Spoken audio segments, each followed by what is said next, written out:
बार भी अपनी वीडियो में एक न्यू टॉपिक लेकर आए हैं, जो टॉपिक है विस्मृति का अर्थ, प्रकार और कारण। फ्रेंड्स, आज का टॉपिक शुरू करने से पहले सबसे पहले हमें ये पता होना जरूरी है कि बाल विकास के अंतर्गत हम विस्मृति टॉपिक को पढ़ते ही क्यों हैं। तो फ्रेंड्स, इसका मेन वजह यह है कि जब एक टीचर क्लास में जाके बच्चों को पढ़ाता है तो उसको इन सारी बातों का पता होना चाहिए कि किन कमियों की वजह से एक स्टूडेंट पढ़ी हुई बातों को ज्यादा लंबे समय तक याद नहीं रख पाता और ऐसी कौन सी वजह है जिसकी वजह से वो उन चीजों को भूल जाता है जो उसके लिए याद रखनी या उसके दिमाग में होनी बेहद आवश्यक है। जब एक अध्यापक को इन सारी बातों के बारे में पता होगा तो वो आसानी से उन कमियों पर कार्य करेगा और किसी भी स्टूडेंट को अपनी पढ़ाई हुई बात को लंबे समय तक याद रखने में मदद करेगा। तो फ्रेंड्स, अब हम आते हैं अपने टॉपिक पर। विस्मृति का कारण मतलब होता है किसी भी चीज को भूल जाना, यानी वे बातें जिनको हम ज्यादा लंबे समय तक ना याद रख पाए या कोई भी बात जो हमारे दिमाग से निकल जाए। तो ये पूरी प्रक्रिया जो होती है ना किसी चीज को भूलने की, वो पूरी प्रक्रिया ही विस्मृति के अंतर्गत आती है। फ्रेंड्स, ये तो रहा सरल शब्दों में विस्मृति का अर्थ। अब हम जानेंगे कि विस्मृति के प्रकार कौन कौन से हैं। इसके दो प्रकार होते हैं फ्रेंड्स, एक निष्क्रिय विस्मृति और एक सक्रिय विस्मृति।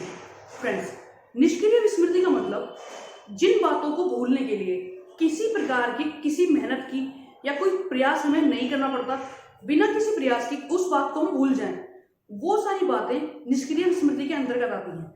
जैसे अगर हम एक एग्जाम्पल के तौर पर समझें, ऐसे दिन भर में बहुत सी घटनाएं होती हैं जो हम सभी को कभी कभी ध्यान रहती हैं और कुछ बातें उनमें से हम भूल जाते हैं। फ्रेंड्स, जो बातें हमें ध्यान रहती हैं वो बातें या तो वो होंगी जिनमें हमारा इंटरेस्ट होगा, हमारी रुचि होगी, या वो बातें जिनको हम याद ना रख पाए वो केवल वही होंगे जिनमें हम अपना मन ना लगा पाए, ध्यान ना दे पाए। उन्हीं बातों को हम भूल जाते हैं। तो जिन बातों को भूलने के लिए हमें किसी प्रकार का कोई प्रयास ना करना पड़े, वो सारी बातें हमारी निष्क्रिय विस्मृति के अंतर्गत आती हैं। यानी बिना प्रयास के जो भूल गई बातें, उन बातों को निष्क्रिय विस्मृति के अंतर्गत हम रखते हैं। इसके बाद आता है सक्रिय विस्मृति। फ्रेंड्स, सक्रिय विस्मृति से तात्पर्य कुछ बातें ऐसी होती हैं जिन्हें इंसान चाहता है कि वो वक्त के साथ भूल जाए। उन बातों को भूलने के लिए उसे प्रयास करने पड़ते हैं। कभी कभी उसे अपना मन एक जगह से हटाकर दूसरी जगह लगाना पड़ता है, कभी उसे किसी काम में व्यस्त होना पड़ता है। तो ऐसे कई तरीके वो अपनाता है जिसके कारण वो हुई किसी घटना को भूल जाए। वो घटना दुखद भी हो सकती है या कोई कड़वी याद भी फ्रेंड्स हो सकती है। तो इसीलिए जो बातें भुलाने के लिए एक व्यक्ति को प्रयास करना पड़े, वो सभी बातें सक्रिय विस्मृति के अंतर्गत आती हैं। अब फ्रेंड्स, हम जानेंगे कि विस्मृति के कारण क्या है। यानी एक स्टूडेंट जो क्लास में बैठा पढ़ रहा है वो किन किन कमियों की वजह से, किन किन बातों की वजह से किसी भी चीज को भूल जाता है। सबसे पहला कारण है फ्रेंड्स इसका पाठ्य वस्तु की निरर्थकता। फ्रेंड्स, इसका मतलब अगर हम सिंपल शब्दों में समझें तो कोई भी चीज अगर हमारे काम की है तो हम उसे लंबे समय तक ध्यान रखेंगे, लेकिन अगर कोई चीज हमारे किसी भी काम की नहीं है तो ऐसा जरूरी नहीं है कि उस बात को हम ज्यादा लंबे समय तक अपने माइंड में स्टोर करके रख पाए। इसीलिए अगर एक अध्यापक कक्षा में बच्चों को पढ़ा रहा है तो उसके लिए जरूरी है कि उस पूरे पाठ को बच्चों की लाइफ से रिलेट कर दे, यानी उनके जीवन से संबंधित कर दे, ताकि उस बात को वो लंबे समय तक याद रख पाए, कभी भी उसे भूले ना। इसके बाद अगला टॉपिक इसमें समय की दूरी। फ्रेंड्स, समय की दूरी से तात्पर्य कि अगर हम कोई काम कर रहे हैं और उस काम को करने के जो एक अंतराल होता है वो अंतराल हम जरूरत से ज्यादा लंबा कर दें तो एक टाइम ऐसा आता है कि हम उस कार्य को करना ही भूल जाते हैं। इसीलिए अगर हम कोई भी नई चीज सीखते हैं या कोई भी पाठ्य वस्तु याद करते हैं तो समय समय पर उसका रिवीजन होना जरूरी है। इतना लंबा समय उसमें नहीं होना चाहिए कि विस्मृति की प्रक्रिया शुरू हो जाए और हम उन चीजों को भूलना शुरू कर दें। इसके बाद अभ्यास। फ्रेंड्स, अभ्यास, अगर हम किसी चीज का अभ्यास ज्यादा करेंगे तो वो चीज हमारे माइंड में बहुत लंबे समय तक स्टोर रहेगी। और उसी की अपेक्षा अगर हम किसी चीज की प्रैक्टिस ही ना करें, मान लीजिए एक खिलाड़ी है, वो रोज अपना खेल उत्तम बनाने के लिए रोज प्रैक्टिस करता है और बाद में वो कुछ ऐसी वजह आ जाए, कुछ ऐसा कारण आ जाए जिसकी वजह से वो प्रैक्टिस करना ही छोड़ दे या लंबे समय के लिए ब्रेक ले ले, तो वो उस खेल को उतने अच्छे से नहीं कर पाएगा जितना कि एक रोज प्रैक्टिस करने वाला कोई भी व्यक्ति कर सकता है। तो इसीलिए जरूरी है कि अगर विस्मृति की प्रक्रिया से किसी स्टूडेंट को बचाना है तो उसको एक अध्यापक के द्वारा या स्वयं उस स्टूडेंट के द्वारा किसी भी काम को बार बार प्रैक्टिस में लाते रहना चाहिए। इसके बाद संवेद फ्रेंड्स, संवेद यानी इमोशंस। ये भी बात में ध्यान रखने वाली है कि इमोशंस जो होते हैं वो किसी व्यक्ति की स्टडी पर, लाइफ पर बहुत गहरा प्रभाव डालते हैं। इमोशंस की वजह से ही कोई बच्चा पढ़ाई में अपना मन लगा सकता है, तो कोई अपना मन पढ़ाई से हटा सकता है।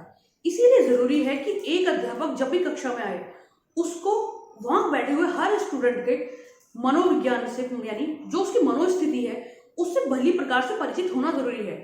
ऐसा पॉसिबल तो काफी टाइम से काफी केसेस में नहीं हो पाता, लेकिन फिर भी एक अध्यापक को अपने स्तर पर प्रयास करना चाहिए कि सामने जो स्टूडेंट बैठा है उसकी मनोस्थिति कैसी है। अगर उसके पढ़ने की स्थिति नहीं है, उसके दिमाग में किसी प्रकार का कोई गुस्सा है, कोई नाराजगी, कोई दुख, कोई ऐसी बात है जिसकी वजह से वो पढ़ना ही नहीं चाहता, या उसका मन खेल की तरफ है, तो ऐसे में वो स्टूडेंट अध्यापक के द्वारा पढ़ाई हुई बातें भूल जाएगा। इसके बाद फ्रेंड्स अगला जो इसमें टॉपिक आता है थकान। फ्रेंड्स थकान मतलब किसी भी काम को लंबे समय तक करते रहने से एक थकान का अनुभव व्यक्ति करने लगता है। इसीलिए जरूरी है कि एक किसी काम को करने के बाद थोड़े थोड़े समय के लिए ब्रेक उसमें लेते रहना चाहिए। ब्रेक ज्यादा लंबा भले ही ना हो, लेकिन थोड़े टाइम के ब्रेक से ही वो व्यक्ति या वो स्टूडेंट उस काम को दोबारा उसी स्पीड से करने की कोशिश करता है जो उस काम को करने से पहले उसमें थी। इसके बाद चिंता। फ्रेंड्स ऐसा कहा जाता है कि जब भी किसी स्टूडेंट को पढ़ने के लिए कोई चीज दी जाए तो उसको अपना माइंड एकदम रिलैक्स्ड रखना चाहिए। किसी प्रकार की कोई टेंशन, कोई भी परेशानी उसके माइंड में ना हो, क्योंकि अगर हम बिना चिंता की कोई चीज याद करने बैठे, पढ़ने बैठे, तो हम जिस टॉपिक को 10 मिनट में पढ़ लेते हैं वो किसी टेंशन के कारण हम उस टॉपिक को 1 घंटे में भी कवर नहीं कर पाते। इसीलिए जरूरी है कि अगर आपका मन किसी टॉपिक में यानी टेंशन में है टॉपिक को पढ़ते वक्त, तो सबसे पहले आप उस टेंशन को दूर करें, उसके बाद ही अपनी पढ़ाई पर ध्यान दें। क्योंकि अगर आप ऐसा नहीं करेंगे तो विस्मृति की प्रक्रिया जो है, यानी भूलने की जो प्रक्रिया है, वो बहुत जल्दी शुरू हो जाएगी। इसके बाद सीखने की विधियां। फ्रेंड्स सबसे ज्यादा इंपॉर्टेंट यही टॉपिक है, सीखने की विधियां, किसी भी काम को करने का तरीका। ये बात बहुत ध्यान देने वाली है कि किसी भी काम को करते वक्त हमारी जितनी ज्यादा सेंसेस यानी इंद्रियां एक्टिव रहती हैं, उतने ही ज्यादा चांसेस होते हैं उस काम को लंबे समय तक याद रखने का। यानी उस काम की जो माइंड में हमारे पोजीशन है उसको लंबे समय तक बनाए रखने की उतनी ही ज्यादा संभावनाएं होती हैं।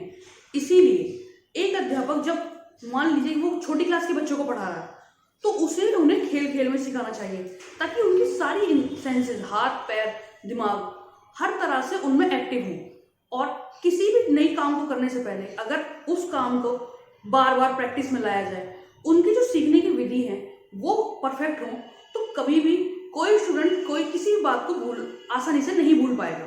तो फ्रेंड्स हमारी आज की इस वीडियो में इतना ही। आशा करते हैं कि हम अपना आज का टॉपिक आप सभी के लिए क्लियर और आसान बना पाए हैं। फ्रेंड्स विस्मृति, इसको ये बाल विकास में इसलिए ध्यान रखना आवश्यक है क्योंकि जहां स्मृति यानी मेमोरी की बात होती है वहीं हम विस्मृति को अनदेखा नहीं कर सकते। इसीलिए आप इस टॉपिक को पढ़ें, अपनी राय हमें कमेंट करके बताएं और आपके सुझाव जो भी आप इस बारे में कहना चाहें या अन्य किसी टॉपिक के बारे में कहना चाहें हमें कमेंट करके जरूर बताएं। आपके सुझाव आमंत्रित हैं। मिलते हैं अगली बार एक ऐसी नई वीडियो के साथ। तब तक अपना ध्यान रखें, अपने अपनों का ध्यान रखें और पूरा मन लगाकर सेफ रहकर अपने एग्जाम्स की तैयारी करते रहें। धन्यवाद।